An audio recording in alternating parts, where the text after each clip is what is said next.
Okay, Mike, lead us into maybe a proper way to kind of prepare for a bottoms-up press and what steps I want to take as far as, how to do this properly with good technique and be safe with this. Sure. So with the bottoms up press, one of the first things you want to do is you want to make sure that you can do a bottoms up clean, right? So what I like to do in terms of the grip on this grip is going to be slightly different than our kettlebell sport techniques we use a lot, which is starting off with the hook grip. As opposed to that, you want to essentially have the handle into the meat of the palm right there. So you want to make sure it's pressed down nice and secure, and then you're going to use a nice, strong, firm grip. From here, you'll clean it up into the bottoms up rack position. Now what you can see is there's quite a large mass that's above a reduced base of support, which adds to the instability of this lift. So what you want to be careful of is just be mindful that even though you might use a crushing grip, that might not be enough. You first need to establish a balance point. What you'll tend to see is if people don't have that balance point set, the bell might be like that, and then they're really fighting. So you want to clean and balance, and then grip nice and firm. So practicing the clean for some reps, establishing strength and control for at least a 1/1000 at the top, that's usually the first drill. Okay. So we're really just trying to train that grip to respond properly and stabilize in that position out of the clean. That's step one. Step one, just practicing that. Then I would say step two, practicing holding for longer durations in the rack position. Could be 20, 30 seconds up to a minute. Mm-hmm. And you can also, once you feel very safe and comfortable there, then you can just start walking around. Okay. Just start doing some rack walks. Practicing in terms of what should the height be of the shoulder, that's going to vary on the individual. But what I like to do is just make sure the shoulder's not hiked up. It's set nice and low here, and you're establishing good strength and control through the midline, and that will allow you to transfer through the bell.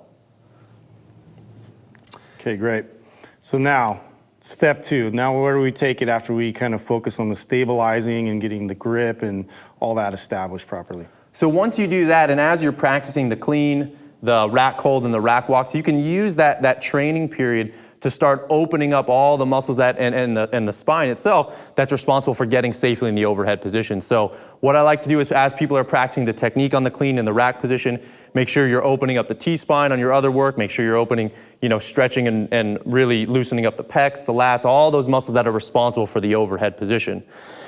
So when we now get into the overhead bottoms up press, you'll clean it up, establish strength and control for a 1/1000. You'll set the abdominals, set the lower body so everything's nice and stable. And you're going to use that nice crushing grip as you press up, looking at the kettlebell. Okay, now the grip is intimately connected to shoulder stabilization. So the looser the grip, that's going to tend to destabilize the shoulder. Mm-hmm.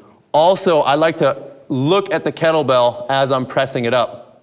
There's a lot of sensory input that comes through the eyes and will support the balance centers of the body. Right. But if you're an advanced lifter, you don't necessarily need to look at the bell. If you want to challenge yourself, you can look forward, or as you finish in the overhead position where everything's stable and everything's stopped, you can bring the head forward. But that's really up to you. Right, and so you still want to keep that shoulder set at that point, not overreaching or overpacking. We want to kind of keep that set so it's nice and stabilized at the top. Exactly. And one last point, we balance, make sure we have a nice grip. We're going to press up. Think about pressing your body away from the kettlebell. Establish strength control at the top. Then to lower it, you want to essentially think about pulling the kettlebell down into you, okay? One safety measure is if you feel like you're going to lose the weight, okay, and you feel like it's going to get away from you, do not allow it to fall like that. What you want to do, or you don't want to allow it to take you away from here and then risk injury to your shoulder. In those situations...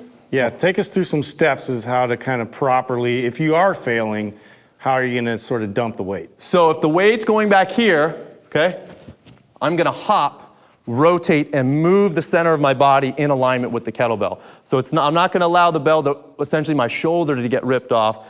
It's going to come back. I'm going to shift, and then recenter, and then absorb. You don't want to drop the kettlebell. You also want to make sure that you've got a ton of space around you, right, from a safety perspective. So you want to move your whole body with it, essentially. Exactly. Go slow, focus on stability, focus on a lighter weight first, and really work strength control in the bottom, throughout the press, at the top, and then lowering it down with strength control. Great.